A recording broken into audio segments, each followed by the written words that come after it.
On a abordé le sujet de Arnold Chiari en général et en particulier le type 2. C'est quoi cette pathologie? C'est en fait des enfants qui naissent avec un cervelet qui est, si on parle d'Al-Amma, c'est un cervelet qui est hernié ou qui est bas situé.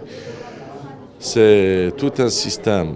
Donc, quand je dis cervelet, c'est le vermis, c'est le quatrième ventricule qui plonge dans le trou occipital qu'on appelle le foramen magnum. Là, à partir de là, il y a une compression, il y a des complications, une symptomatologie, puis une prise en charge parce que les complications peuvent être vitales ou bien fonctionnelles. Alors la conduite à tenir, maintenant il y a différents protocoles, c'est une question qui est assez controversée et les différents protocoles disent que la chirurgie doit être précoce et ce genre de patient pour éviter les complications. Quand je dis précoce, c'est le nouveau-né, il faut aller jusqu'au 10e 15e jour. La difficulté chez nous, c'est bien sûr le diagnostic parce qu'il y a un tabou, plein de familles, ils ont des enfants qui naissent avec des pathologies ou bon, donc quand on vous les ramène, c'est déjà un stade très avancé. Sur le plan médical, donc il faut opérer, il faut toute une équipe pluridisciplinaire, le suivi de ces patients.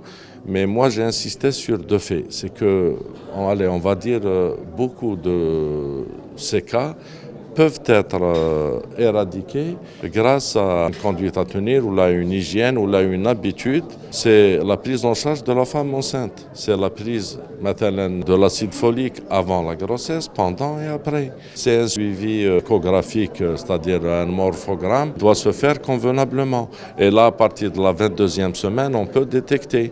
23-24 semaines, on peut détecter des malformations. Et actuellement, il y a même une chirurgie fœtale qu'on envisage probablement de lancer qui peut aussi apporter beaucoup à ces patients. C'est une prise de conscience maintenant quand on demande à une femme de prendre de l'acide folique. C'est pas énorme, c'est pas d'autres pays. Le fait qu'il y ait cette discipline qui dit que cette carence n'existe plus, ils ont pratiquement diminué de 80-90% le taux de formation congénitale.